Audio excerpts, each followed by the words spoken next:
Assalamualaikum warahmatullahi wabarakatuh. Perkenalkan, kami dari kelompok 1. Di sini kami akan membahas tentang konstitusi dan dasar negara.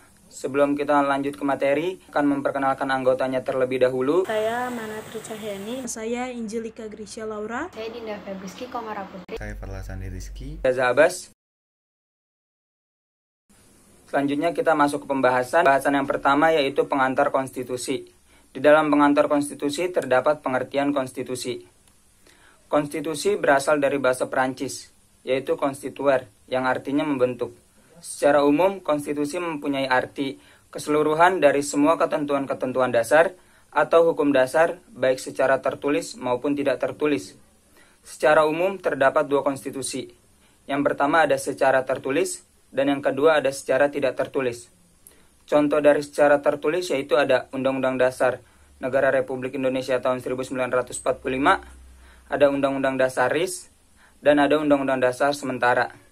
Dan untuk contoh secara tidak tertulis, yang pertama terdapat pembacaan pidato pada saat 17 Agustus oleh Presiden, yang kedua ada musyawarah untuk mufakat, dan yang ketiga ada pidato Presiden awal tahun.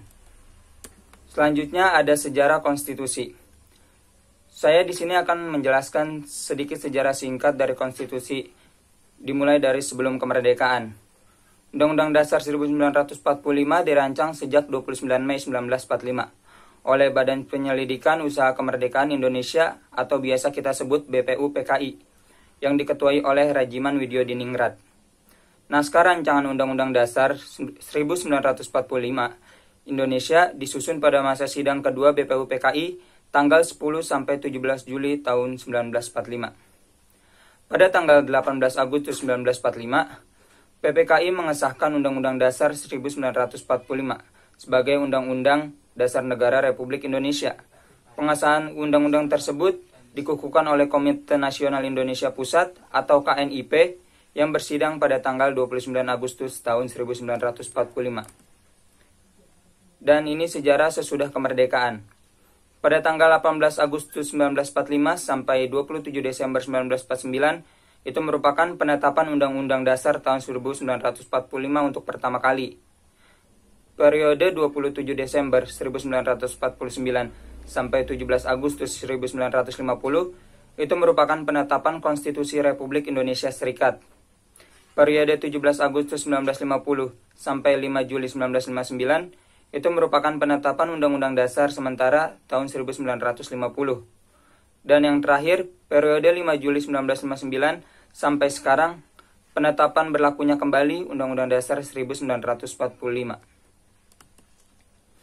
Yang ketiga ada kedudukan konstitusi. Menempati kedudukan yang sangat penting dalam kehidupan ketatanegaraan suatu negara, yaitu yang pertama sebagai hukum dasar, karena berisi aturan-aturan dan ketentuan tentang hal-hal mendasar dalam kehidupan suatu negara. Yang kedua sebagai hukum tertinggi. Konstitusi lazimnya diberi kedudukan sebagai hukum tertinggi dalam tata hukum negara yang bersangkutan. Pertama, itu ada unsur-unsur konstitusi menurut Salvonin Lohman. Konstitusi itu merupakan salah satu bentuk perjanjian masyarakat sebagai kontrak sosial. Yang kedua, konstitusi merupakan sebuah dokumen yang dapat menjamin hak-hak asasi manusia. Terus yang ketiga, konstitusi merupakan salah satu forma regimenis atau kerangka pembangunan pemerintahan. Terus kita lanjut ke unsur-unsur konstitusi berdasarkan UUD 1945. Yang pertama ada unsur hukum. Artinya semua kegiatan serta perilaku warga negara tidak boleh menyimpang dari hukum dan Undang-Undang Dasar 1945. Terus yang kedua ada unsur sistem konstitusi. Artinya sistem pemerintahan dilaksanakan dalam konstitusi, yaitu hukum dasar, bukan hukum absolutisme atau kekuasaan tidak terbatas. Terus yang ketiga ada unsur kedaulatan rakyat, yaitu MPR atau Majelis Permusyawaratan Rakyat, merupakan lembaga pemerintahan dengan kekuasaan tertinggi, di mana MPR menjadi perwujudan dari kedaulatan rakyat. Terus kita lanjut. Unsur persamaan hak. Berdasarkan UUD 1945, semua warga negara memiliki hak asasi manusia yang sama, tanpa ada perbedaan status sosial, ekonomi, agama, ras, suku, dan budaya. Terus ada unsur kekuasaan kehakiman. Kekuasaan kehakiman harus berdiri sendiri, tanpa adanya pengaruh atau tekanan dari pihak lain. Ada unsur pembentukan undang-undang. Presiden merupakan salah satu anggota DPR. Namun DPR bukanlah presiden, di mana keduanya yang menentukan pembentukan undang-undang. Terus yang terakhir ada unsur sistem pemerintahan. Presiden memiliki wewenang dalam menyusun kabinet dan para menterinya berdasarkan Undang-Undang Dasar 1945. Terus kita lanjut ke tujuan konstitusi. Yang pertama, tujuannya adalah untuk memberikan pembatasan sekaligus pengawasan terhadap kekuasaan politik. Tujuan ini berfungsi untuk membatasi kekuasaan para penguasa sehingga tidak melakukan tindakan yang merugikan masyarakat banyak. Yang kedua, untuk melepaskan kontrol kekuasaan dari penguasa sendiri.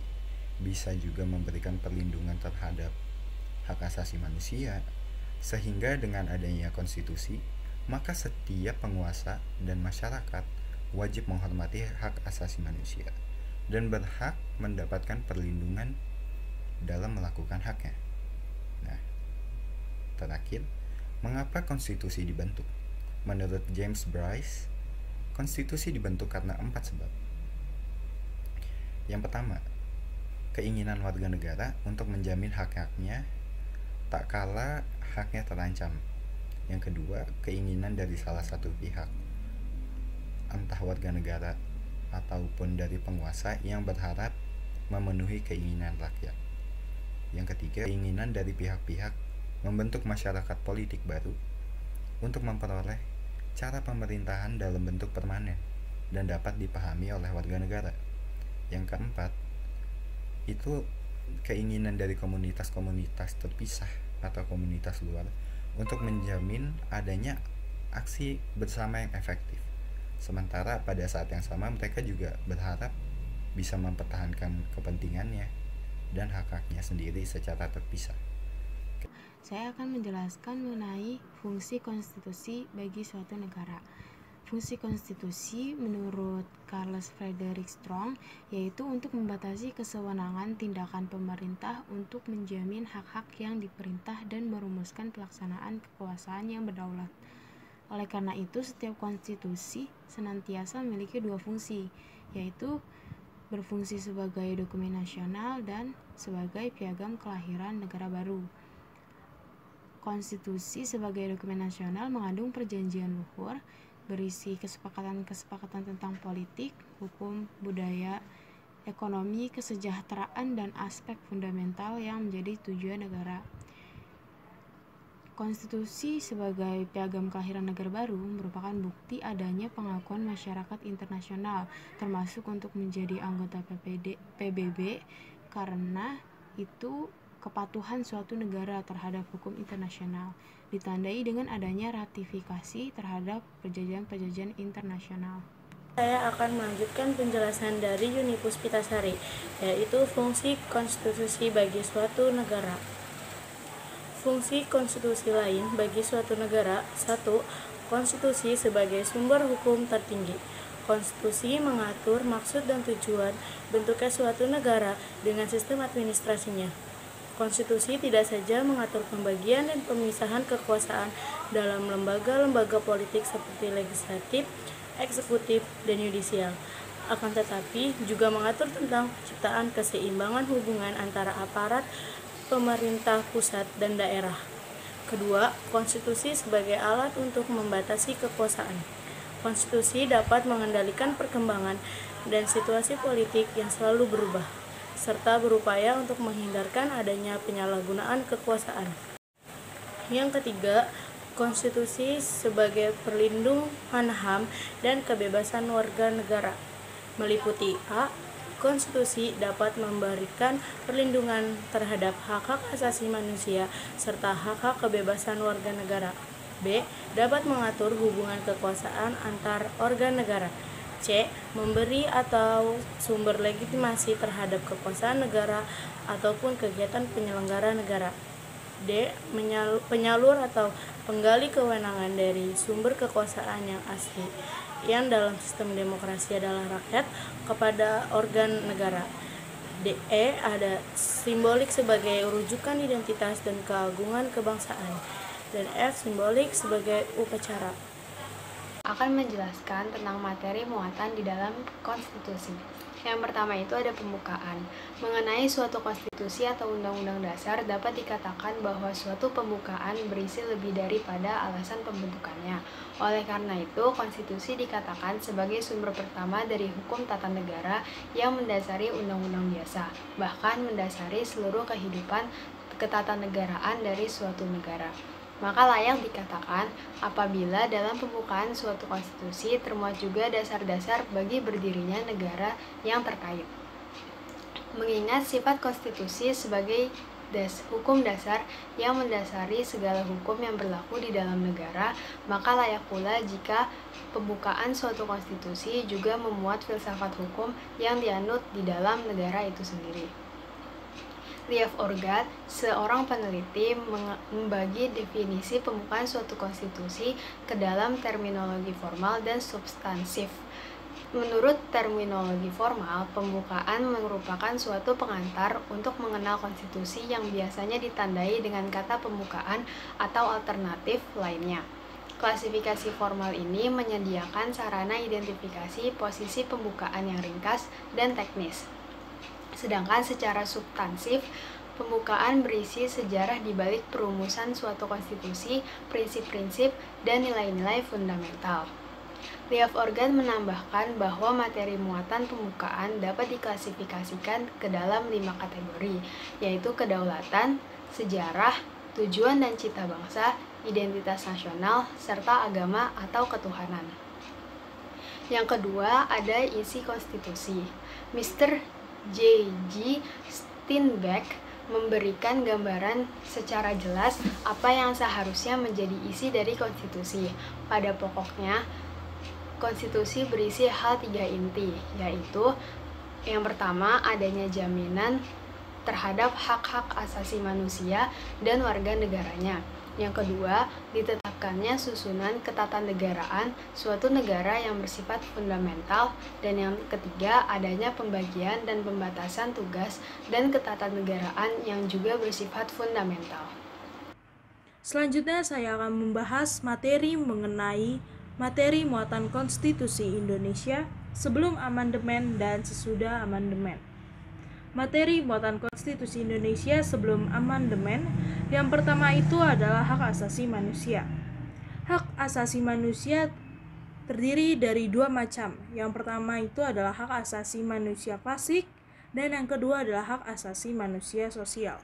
Saat pembentukan konstitusi untuk pertama kalinya, terjadi perdebatan antara Muhammad Hatta dan Muhammad Yamin yang berpendapat bahwa hak asasi manusia perlu dimasukkan dalam konstitusi untuk menjamin hak-hak warga negara. Sedangkan Soekarno dan Supomo beranggapan bahwa hak-hak tersebut bertentangan dengan falsafah negara seperti yang telah disepakati, yang tercantum dalam pembukaan Undang-Undang Dasar 1945. Akhirnya terhadap persoalan tersebut dicapai suatu kompromi, yang berarti dalam rumusan tidak dipergunakan perkataan hak. Hal ini terdapat dalam pasal 27 ayat 1 dan 2, pasal 28, pasal 29 ayat 2, pasal 30 ayat 1, pasal 31 dan pasal 34. Yang kedua, ditetapkannya susunan ketatanegaraan yang bersifat fundamental. Sidang BPUPKI sepakat untuk menetapkan adanya 6 lembaga negara dalam UUD. Ke-6 lembaga tersebut adalah MPR, DPR, Presiden dan Wakil Presiden, DPA, MA, dan BPK. Ketentuan tersebut diatur dalam pasal 1, pasal 2, pasal 4 sampai dengan 8, pasal 16 sampai dengan 19, pasal 23 dan pasal 24. Yang ketiga adalah pembagian dan pembatasan tugas yang bersifat fundamental. Dalam UUD telah ditetapkan susunan ketatanegaraannya. Maka sudah pasti kepada masing-masing lembaga negara tersebut harus diberikan tugas dan wewenang. Tugas dan lembaga negara tersebut diatur dalam pasal 3, pasal 5, pasal 10 sampai dengan 15, pasal 20 sampai dengan 23, pasal 32, pasal 34, dan pasal 37. Yang kedua mengenai materi muatan Konstitusi Indonesia setelah amandemen. Saat ini, negara Indonesia telah melakukan amandemen UUD sebanyak 4 kali. Hal ini mengakibatkan konstitusi yang merupakan dasar hukum fundamental suatu negara turut mengalami perubahan pula. Amandemen pertama dilakukan pada 19 Oktober 1999 yang mengatur tentang kewenangan lembaga negara. Amandemen kedua pada 18 Agustus 2000 yang menitikberatkan pada hak asasi manusia.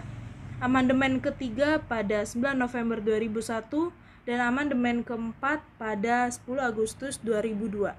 Hasil dari 4 amandemen tersebut memberikan banyak perubahan, mulai dari materi hak asasi manusia, pembagian struktur ketatanegaraan, hingga kewenangan lembaga negara. Yang pertama ini yang dibahas dalam muatan Konstitusi Indonesia setelah amandemen adalah jaminan hak asasi manusia dan warga negara. UUD 1945 hasil amandemen secara eksplisit mengatur hak-hak apa saja yang dilindungi oleh negara. Juga penjaminan hak asasi manusia yang lebih baik. Selain itu, pembentukan Mahkamah Konstitusi juga merupakan upaya perlindungan yang lebih baik lagi terhadap HAM. Hal ini terlihat dalam pasal 28 huruf A sampai dengan huruf J. Yang kedua, susunan ketatanegaraan yang bersifat fundamental. Di dalam UUD 1945 setelah amandemen, Dewan Pertimbangan Agung atau DPA tidak diatur lagi dalam UUD dan kewenangannya dihapuskan. Lalu kedudukan MPR tidak lagi menjadi lembaga tertinggi negara, tetapi menjadi lembaga tinggi yang sejajar kedudukannya dengan lembaga eksekutif dan yudikatif. Yang ketiga, pembagian dan pembatasan tugas ketatanegaraan yang juga bersifat fundamental. Dihapusnya ketetapan MPR yang awalnya ada sebagai penyempurna UUD 1945, dalam UUD 1945 hasil amandemen yang menjaga tegaknya UUD 1945 adalah hakim, sehingga dibentuklah Mahkamah Konstitusi untuk menjadi lembaga pengawal konstitusi. Kekuasaan yudikatif tidak menjadi mutlak milik Mahkamah Agung, namun berbagi kekuasaan dengan Mahkamah Konstitusi. Sekian dari kelompok kami. Terima kasih.